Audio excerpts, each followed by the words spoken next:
Well, good evening. My name is Tricia Schlechte, and I'm one of the citizens group that's supporting the Missouri River Regional Library levy increase. It's going to be on the ballot August 7th, and going to spend some time tonight giving you information, first of all, a little bit about the library and its services, and then talk about why the levy increase is being proposed now and how those funds are going to be used. We'll have time at the end to answer questions, so if you would hold those till later, that would be great.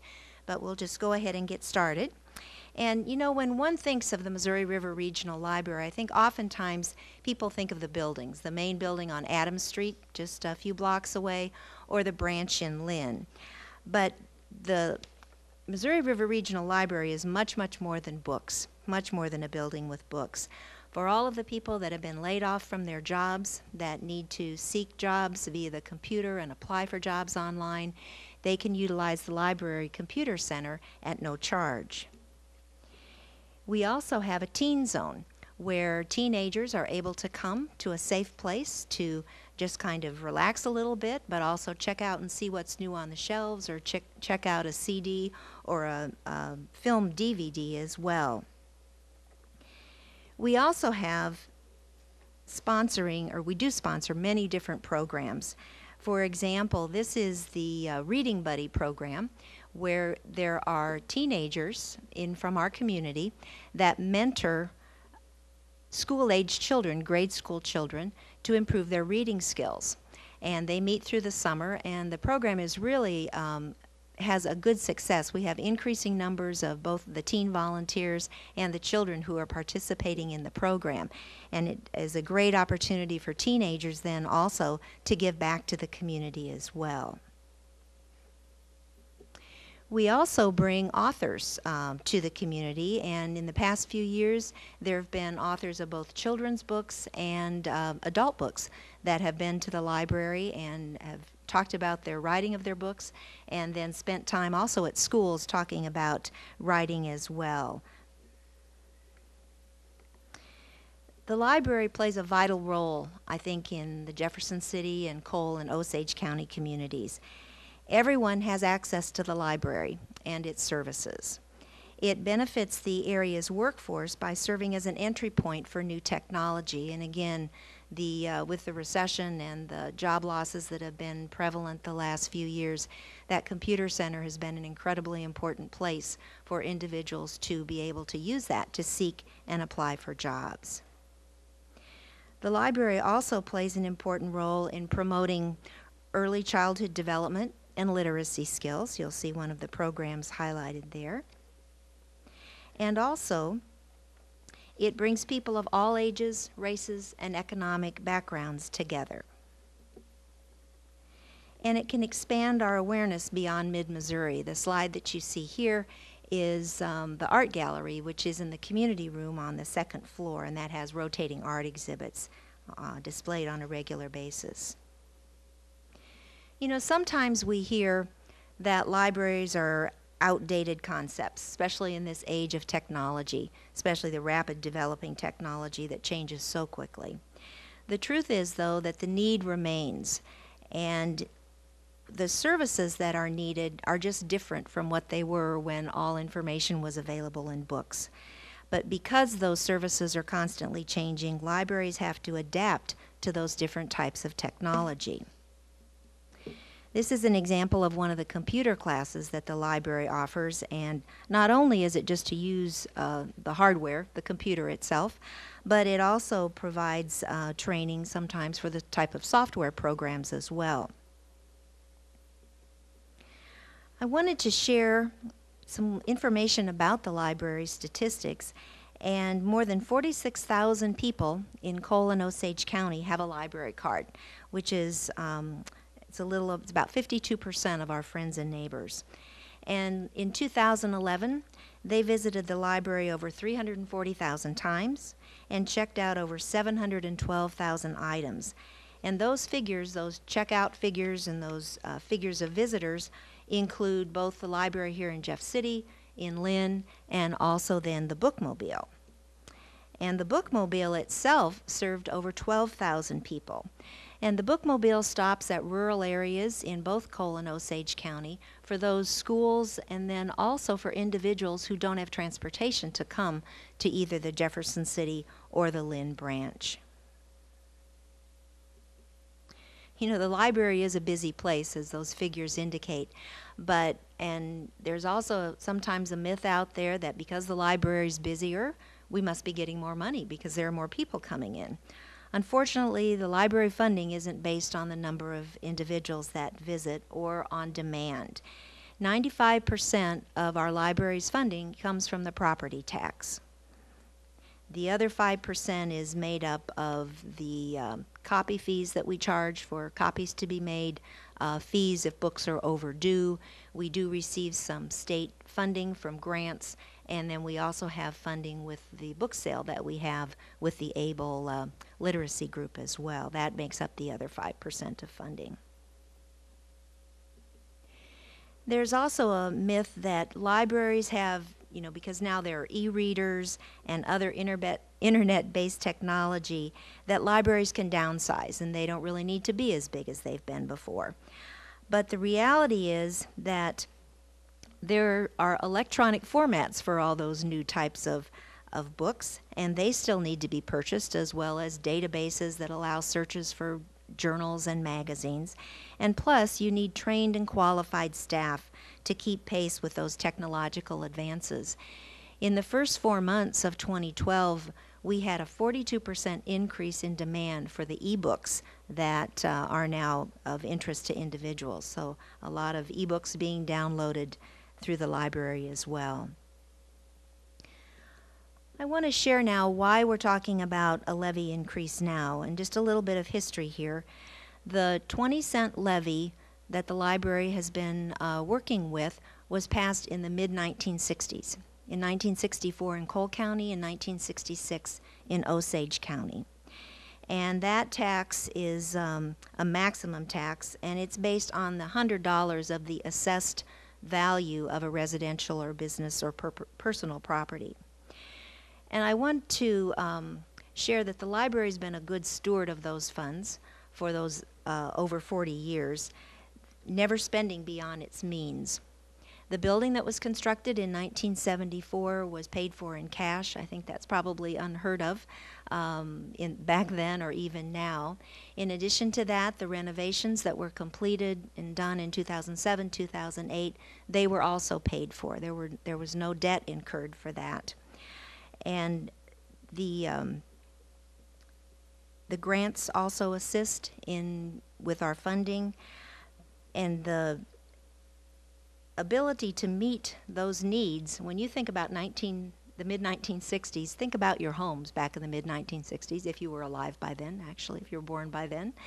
We didn't have computers, we didn't have cell phones, you know, I even think about the air conditioning technology. I know when I grew up I didn't have air conditioning in my home in the mid-60s. And just think about what has changed for libraries. And the tax that we've had for the last 40 years has been a good one for us, and we've been able to adapt to the changes in technology, but it's come to the point where that is no longer feasible for us. The recession's having the same impact on the library that's having on each of us as individuals and also on businesses. The bottom line is that costs are increasing at a rate higher than our growth. The library needs a tax revenue increase right now to continue to bring the services that we've provided all these years and to continue to provide those services that the community has come to rely on. I want to share this slide, which will show you some examples of where the revenue and growth and the expenses are.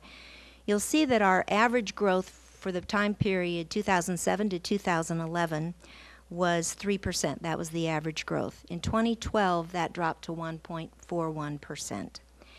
Also shown on the slide are the expenses that we've been experiencing. Fuel costs have gone up 29% in that 5-year time period. Elevator maintenance up 26%.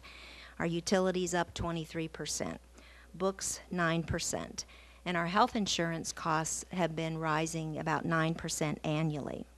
So those are some of the examples of the situation that we're facing. Now, there have been actions taken to look at managing the costs, and that includes, beginning in 2007, a reduction in the number of books and materials purchased. 2 positions were eliminated in 2010, and you'll see on the slide the reductions made in reduced programming. We've eliminated 17% of funding for special events, cut the teen program a little bit, as well as put some reductions into the branch at Osage County. Also in 2012, we were not able to provide a cost of living adjustment or raises for our staff. The budget has really been balanced by reducing the numbers of books and materials and programming that are available to the community. I want to make sure that individuals know also that the library is not part of city government or county government. It's its own independent public organization. It's a quasi-governmental agency, and it's governed by a board of directors that are appointed by the mayor and the city council here in Jefferson City, and also by the county commissioners, both in Cole and Osage County. Those board of trustees are volunteers, and they serve 3-year terms. And in March of this year, the board voted to place this question for a property tax increase on the August 7th ballot. And the actual language is there on the screen for you to see, and it is requesting a 10-cent increase for the property tax for the library's support.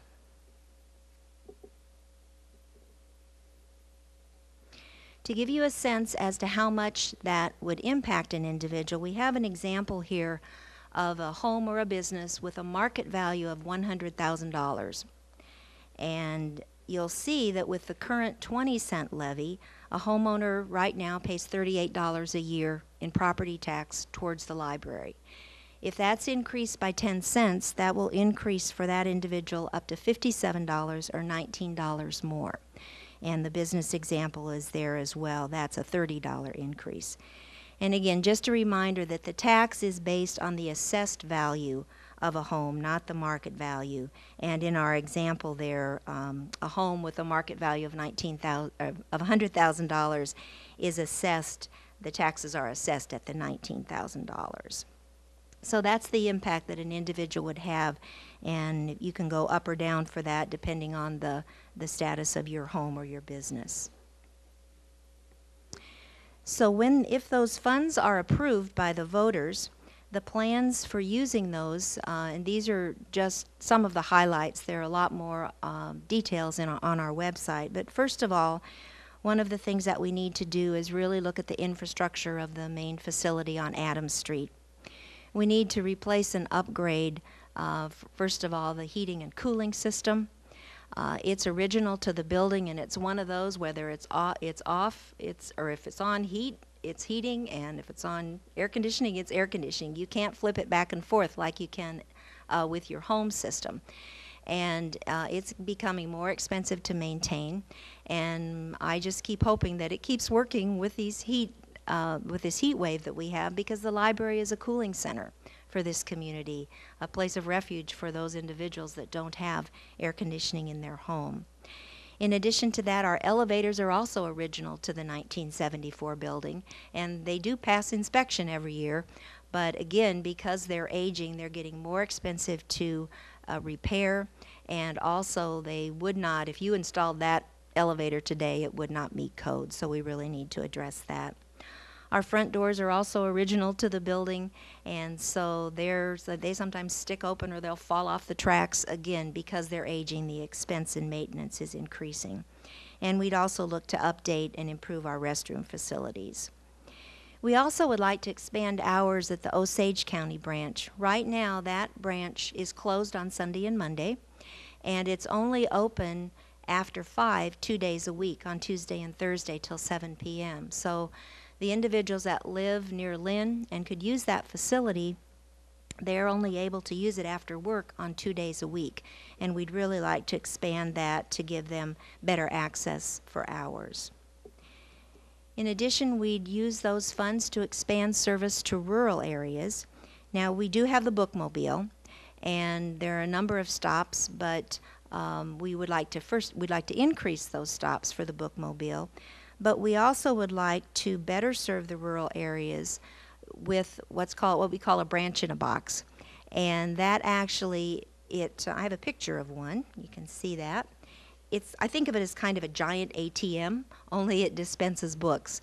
And they're standalone systems that would then be available 24/7 to those individuals in those rural parts of the county that don't have access to either of the libraries in Cole or Osage, or are able to, be where the bookmobile stops. So that would be our another thing that we would like to be able to do with our funds from the property tax.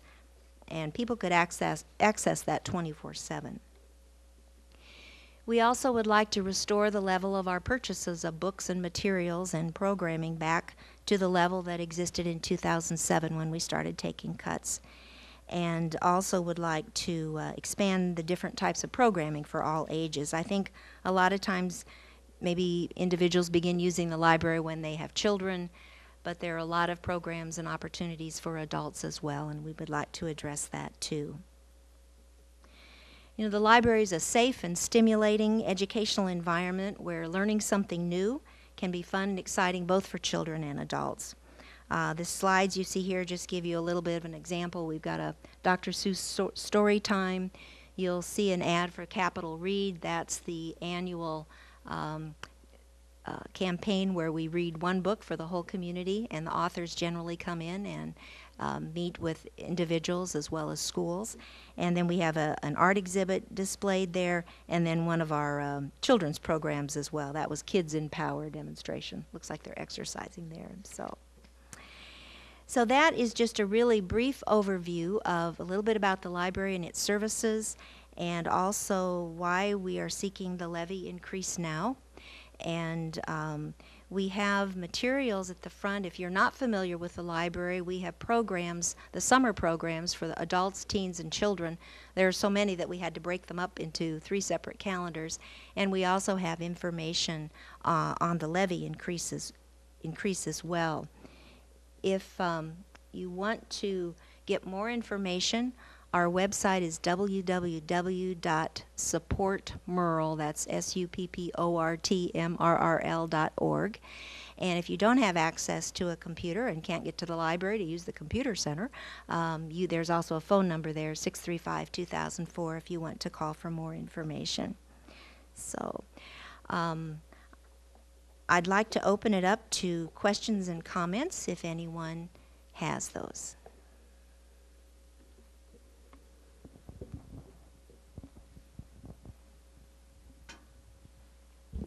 Very nice presentation, Tricia. My name is Lyle Rosberg. I'm also a board member. I wanted to reinforce some of the things that Tricia mentioned because the library is so very important. I pulled up on the library's calendar website basically to say what are some of the events going on at the library. And a few weeks ago, this was the calendar. There was the Teen Shadow Puppets, the homeschool program, the family story time, the Tail Wagging Tutors where kids read to the dogs and the dogs never judge them. The Learning Connection story time, the Dream Vacation Camping program for the families. The Women's Craft Series, the Kids Unlimited Visit and Story Time, the Reading Buddies program, which Tricia mentioned. That's great for the teens to work with the younger kids. The Microsoft Excel training class, writers group. The library very much is a community asset, a community place for people to go. Not all of those are library-sponsored events, but they come to the library to meet. I remember people talk in the past is like, oh, we don't need books anymore. Everything's electronic. Look it up on the internet. Well, I worked for a company in St. Louis, and their goal was paper-free by '93. Well, that hasn't worked out very well for us. So there's ongoing need for paper in a variety of different methodologies. And even as things change, the library has changed. As Tricia pointed out, we had the computer training class, and that's an opportunity where companies that don't have a huge computer lab to go work, they can actually come to the library and get to do their training on a mobile computer lab. Very useful. Like Tricia mentioned, 1964. What did we have then? What do we have now that we didn't have then? Air conditioning was a rarity in lots of places. The computers, we didn't have computers. We sent people to the moon with a slide rule in '69. But the library has always been a good planner in ahead, and we've been good stewards of the dollars, because in 1966, in Osage in 1964 in Cole, obviously the money has gone up because property values have expanded and increased. No question about that. I'm not trying to pass that around to anybody. But the idea that we basically are working under the same framework as everything else has changed. There's many, many different tax initiatives that you've seen, or bond issues that have been passed in the community, because things do change, times do change, and the needs change. The library has operated in Cole County for 48 years under the same basic tax levy system. Good planning has allowed us to pay cash for the building in 1974, unheard of. Nobody pays cash for that. The renovations, the bookmobile, paid cash for that. All of those different things showed that we were doing good, conservative financial planning. We were planning ahead. One thing that I really hate when you hear about campaigns going on is everything's a crisis, the world's coming to an end because we didn't accomplish something, or if we don't pass a certain levy. Well, the library's trying to plan ahead so we don't have a crisis. We haven't had a crisis yet, but we know we're heading towards one, because there are needs, and the facility needs, whether it's the roof, the air conditioner, the elevators, et cetera. We're trying to plan ahead, and that's what we're supposed to do. We're supposed to not have a crisis if we've thought about it ahead of time. People look at that and go, yeah, it is a big increase. It's 50% increase from 20 cents to 30 cents. Compared to many libraries in the area, that's still below what their tax levies are. But at the same time, what it does allow, it allows us to probably not come back to you very soon. Can't promise another 48 years, but for a long period of time, hopefully we're not going to bother you with a tax levy for the library. We're just planning ahead, thinking ahead, doing good work. So basically, I'm in support of the library. Hope the people that, I just hope you vote regardless, but obviously I want you to vote for the library. So, thank you.